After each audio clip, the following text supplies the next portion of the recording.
Digital યુગ આ daily local news channel of Bharuch. Jhagadia GIDC વિસ્તારમાં શ્રમજીવી પરિવારની 10 વર્ષની બાળકી ઉપર દુષ્કર્મની ઘટનામાં પોલીસે નરાધમ આરોપીની ગણતરીના સમયમાં જ ધરપકડ કરી છે.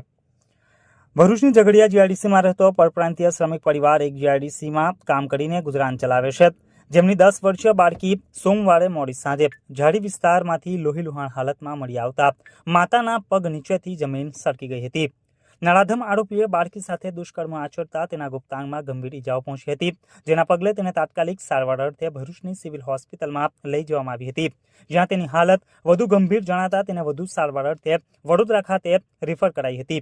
ઘટનાની જાણ થતાં જ ઝઘડિયા જીઆઈડીસી પોલીસના અધિકારીઓ સહિત અંકલેશ્વર ડીઆઈએસપી ડોક્ટર કુશલ ઓઝા પણ સિવિલ હોસ્પિટલમાં દોડી ગયા હતા. ઘટનાની ગંભીરતા સમજીને પોલીસે નરાધમ આરોપીને ઝડપી પાડવા વિવિધ ટીમો બનાવી હતી, જેમાં પોલીસને ગણતરીના સમયમાં જ સફળતા પ્રાપ્ત થઈ હતી. પોલીસે બાળકી જે વિસ્તારમાં રહે છે એ વિસ્તારમાં જ રહેતા અને મૂળ ઝારખંડના વિજય પાસવાન નામના 35 વર્ષીય આરોપીની ધરપકડ કરી છે. આરોપી ખાનગી કંપનીમાં સેન્ટિંગનું કામ કરતો હોવાનું બહાર આવ્યું છે. બાળકી સાંજના સમયે રમી રહી હતી, તે દરમિયાન તેની એકલતાનો લાભ લઈ તેણે તેની સાથે દુષ્કર્મ આચર્યું હતું અને ઝાડીમાં ફેંકીને ફરાર થઈ ગયો હતો. ત્યારે પોલીસે આરોપીની પોક્સો અને અપહરણ સહિતના ગુનામાં ધરપકડ કરી કાયદેસરની કાર્યવાહી હાથ ધરી છે. અત્યંત ગંભીર આ ગુનાને પોલીસે ગણતરીના સમયમાં જ ઉકેલી નાખી આરોપીને જેલના સળિયા પાછળ ધકેલી દીધો છે. તો બીજી તરફ હજુ ચિંતાનો વિષય એ છે કે ગંભીર રીતે ઇજાગ્રસ્ત બાળકી હજુ સારવાર હેઠળ છે, જેની તબિયત સ્થિર હોવાનું સૂત્રો જણાવી રહ્યા છે. બાળકી બળાત્કારનો ભોગ બની હતી. હવસખોરે તેને મોં અને ગુપ્તાંગમાં ગંભીર ઇજાઓ પહોંચાડી હતી. બળાત્કારનો ગુનો નોંધી ડીવાયએસપી અંકલેશ્વરના માર્ગદર્શન હેઠળ 6 ટુકડીઓ તૈયાર કરી હવસખોરની શોધખોળ શરૂ કરાઈ હતી.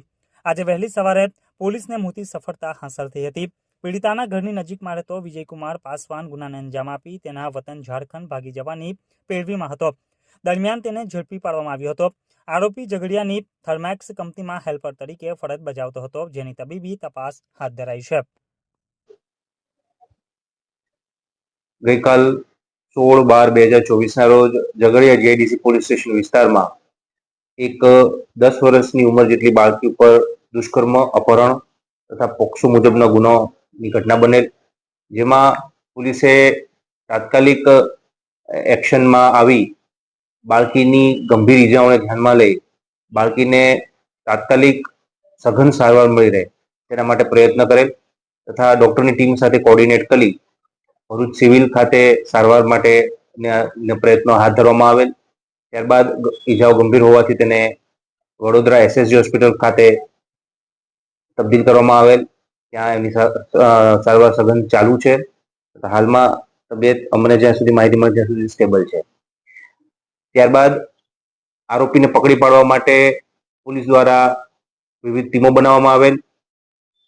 ટેકનિકલ સર્વેલન્સ અને હ્યુમન ઇન્ટેલિજન્સની મદદથી શકમંદોને ગણતરીના કલાકોમાં રાઉન્ડ અપ કરવામાં આવેલ અને તેમની આગવી રીતે પૂછપરછ કરી, ઇન્ટ્રોગેશન કરી અને આરોપીને આઈડેન્ટિફાઈ કરી લેવામાં આવેલ.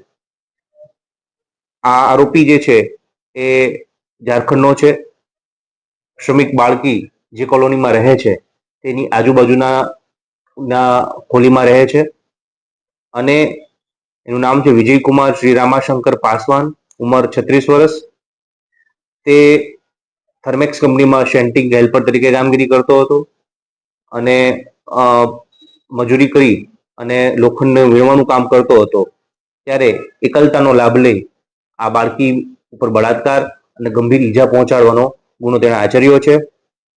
બાળકીને ગુપ્ત ભાગેથી ગંભીર ઈજાઓ થતી હતી, મોઢાના ભાગે પણ ઈજાઓ હતી, ખૂબ લોહી વહી ગયું હતું. તેવા સમયમાં તેને રેસ્ક્યુ કરી અત્યારે તેની હાલત ખૂબ સ્ટેબલ છે. પોલીસે BNS 137(1)B, 65(2) અને પોક્સો એક્ટની કલમ હેઠળ ગુનો દાખલ કરી હાલમાં તપાસ ચાલુ છે.